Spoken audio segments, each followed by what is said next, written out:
Fala pessoal, aqui quem fala é Rafael Bezerra e vamos ver nessa aula sobre modularização e alguns detalhes sobre o processo de compilação.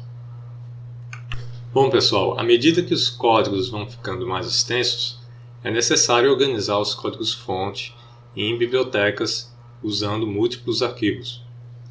Nessa aula nós vamos ver sobre modularização e alguns detalhes do processo de compilação que vão nos ajudar a construir programas cada vez maiores. O que eu vou passar aqui para vocês é baseado no desenvolvimento em C, utilizando o compilador GCC em um sistema Linux. Há diferenças quando outro compilador ou outro sistema é utilizado, certo? Mas os conceitos são basicamente os mesmos. Vamos começar pelas etapas de compilação no GCC. Essa daqui é uma visão geral do pipeline do GCC. Então são 4 etapas até gerar o produto final, que é o executável.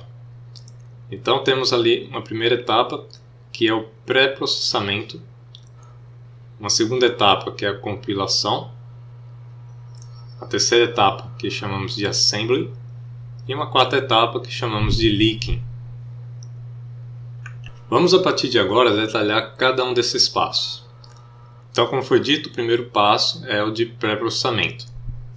Nessa etapa, as diretivas são resolvidas. As diretivas elas são precedidas por cerquilha e tem um significado específico nessa etapa de pré-processamento.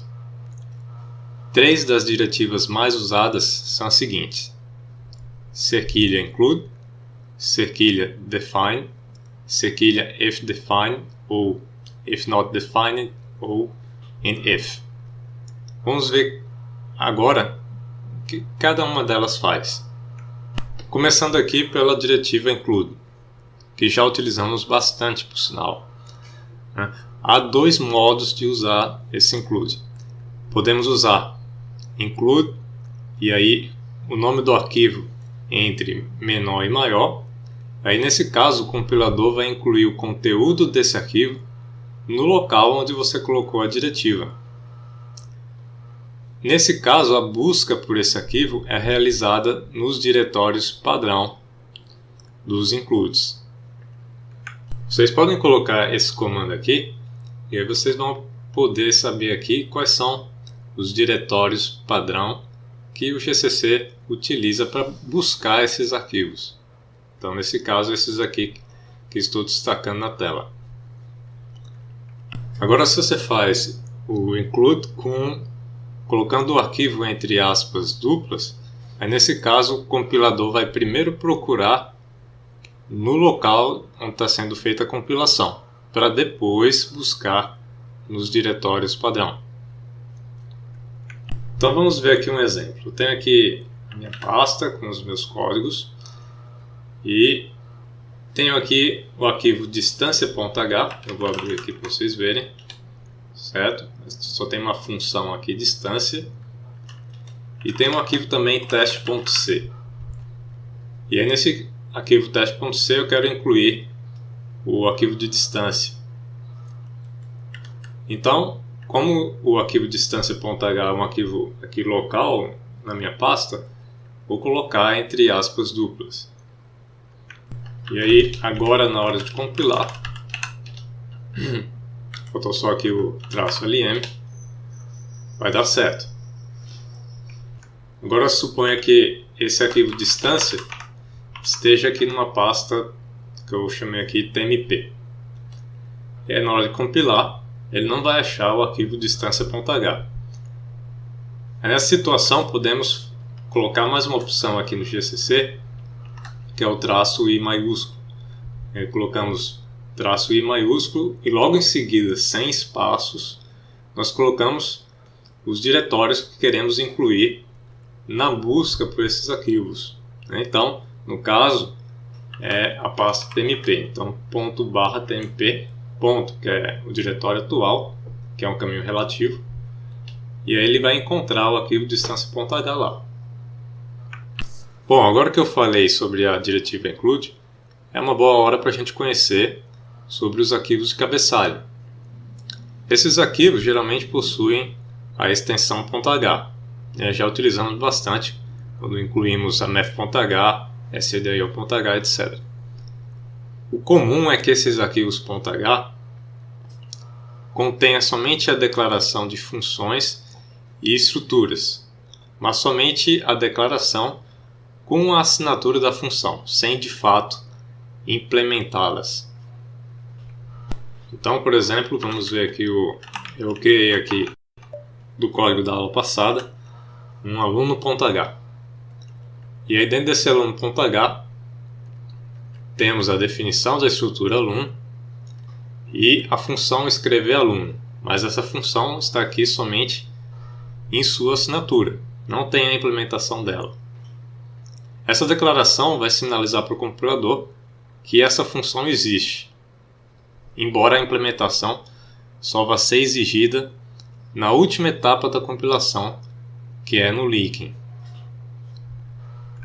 Então, novamente, o que é que nós vamos colocar aqui no .h?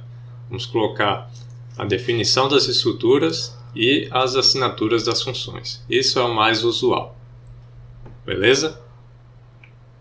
Ok, agora vamos conhecer outra diretiva que é a cerquilha define. Nós usamos a diretiva cerquilha define da seguinte forma: define, aí é uma primeira palavra e uma segunda palavra. Com isso, todas as ocorrências de palavra 1 no código-fonte vão ser substituídas por palavra 2. Um exemplo disso é na math.h. Então vamos dar uma olhada nesse arquivo. Então esse arquivo está lá na barra user include math.h.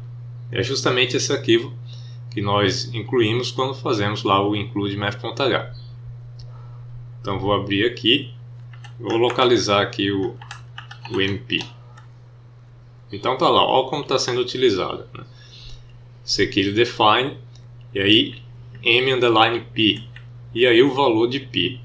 Isso significa que toda vez que colocarmos m_p no código, isso vai ser substituído pelo valor de p, aí 3.14, etc. Os define também podem aceitar parâmetros, como se fosse uma função. Um uso bem comum é para definir min e max, obter o mínimo e o máximo entre dois parâmetros. Essas macros que definimos como define e seus parâmetros, elas podem ser muito úteis em questões de desempenho ou para facilitar a digitação de códigos repetitivos. Então vamos ver aqui esse exemplo aqui.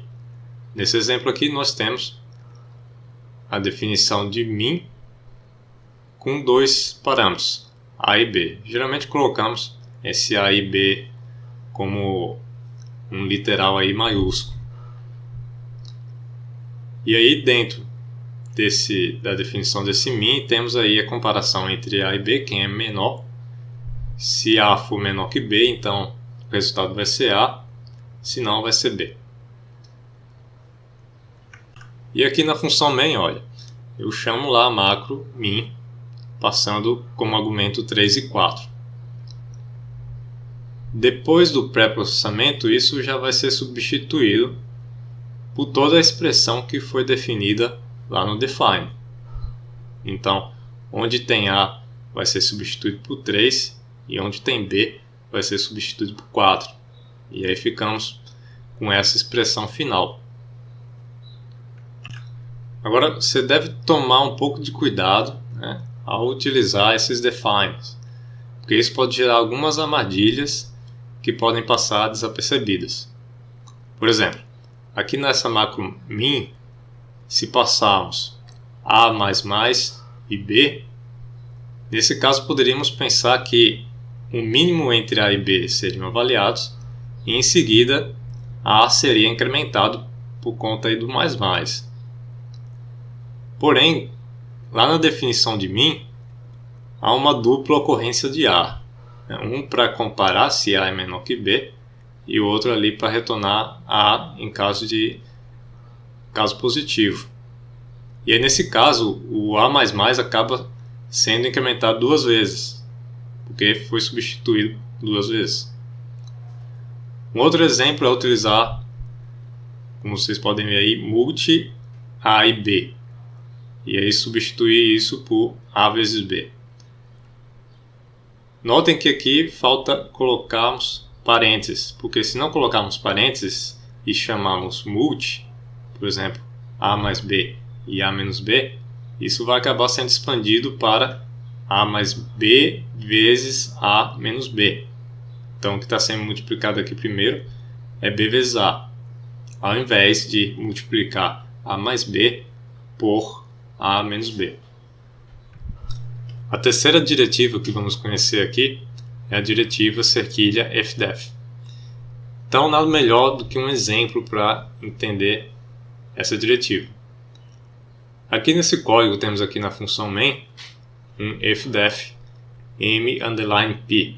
Isso significa que, caso mp esteja definido, tudo que estiver aqui no caso entre esse if e o else, que é uma outra diretiva, vai ser incluso.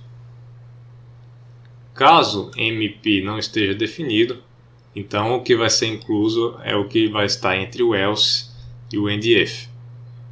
Esse else aqui é opcional, certo?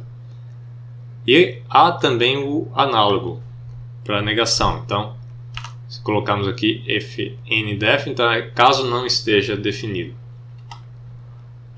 Nesse exemplo aqui, como incluímos math.h, math.h define lá, como vimos, o m_p. Então vai estar definido.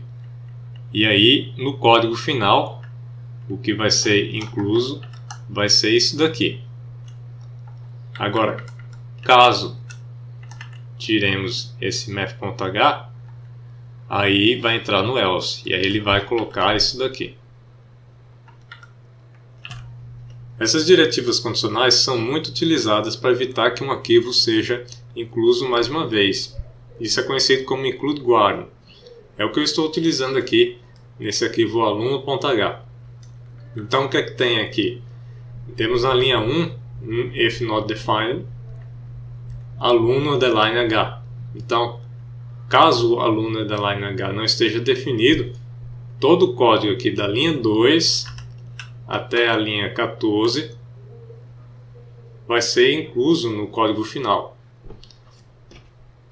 Na linha 2 temos o que? A definição de aluno_h. Então isso significa o que? Que na próxima vez que incluímos o aluno.h, esse trecho de código aqui não vai ser incluso, porque já tínhamos incluído o aluno.h. Então isso evita duplicidade do nosso código.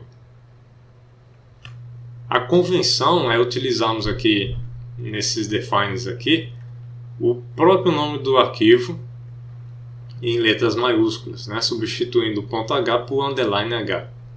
Então essa é a convenção. Como aqui é aluno.h, então definimos aqui aluno_h, tudo maiúsculo. Como vocês podem notar, podemos utilizar essas diretivas para controlar a inclusão de determinados trechos de códigos.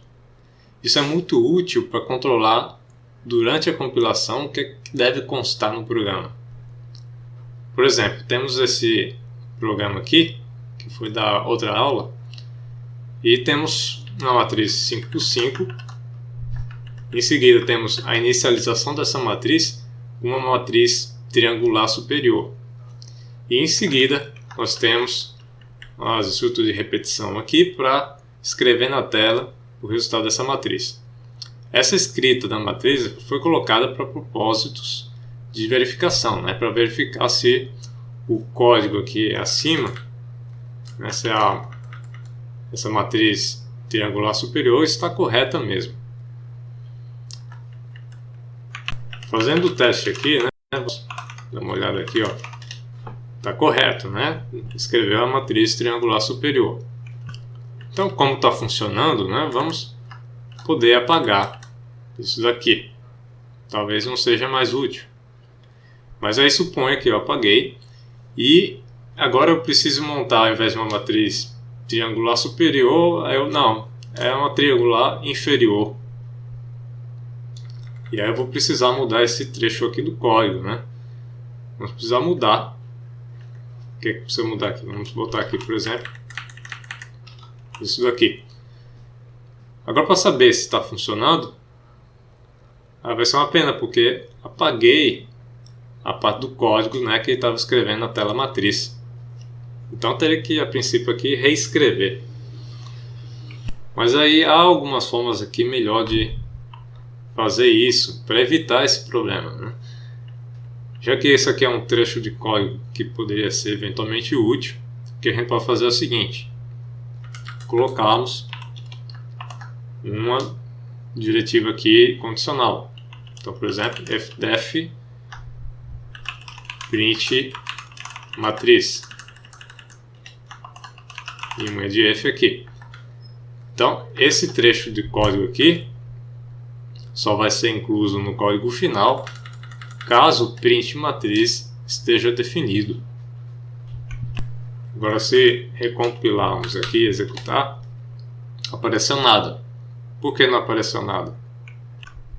Justamente aqui porque no código não temos a definição de print matriz. Se quisermos então escrever a matriz, podemos simplesmente colocar aqui um define print matriz. Aí lembrando que se eu não colocar o nada em seguida aqui, assume-se que print matriz é 1. Então vamos deixar assim e vamos ver lá. Então recompilar e executar, e agora apareceu, porque print matriz passou a ser definida. Podemos também fazer um define durante a compilação. Então, de forma aqui que não seria nem necessário colocar esse define aqui. Então, vou ilustrar aqui como é que se faz. Então, temos aqui só o fdef. E agora vamos lá na compilação. Novamente aqui, compilar e executar, não está aparecendo nada. Mas aí eu posso aqui, durante a compilação, colocar o seguinte: traço D maiúsculo, e em seguida o que eu quero definir, que no caso é print matriz. E agora, se eu executar, vai estar lá. Caso eu queira atribuir um valor específico, então posso colocar ainda igual e aí o valor que eu quiser. Nós podemos parar a compilação nessa etapa de pré-processamento utilizando a opção "-e maiúsculo. E aí com isso o GCC vai escrever na saída padrão o código resultante do pré-processamento. Então no caso aqui vou recompilar com "-e" e ele vai escrever na tela o código. E vejam que é todo o código resultado do pré-processamento. Então, por exemplo, cada um daqueles includes que eu tinha colocado, eu coloquei include stdio.h, stdlib.h, string.h, tudo isso vai ser, gerou um código imenso aqui, porque ele incluiu o conteúdo daqueles arquivos .h aqui, né? E aqui na função main, olha só, né? Por eu não ter definido o print matriz, né? Ele não incluiu aquele trecho de código relativo à escrita da matriz.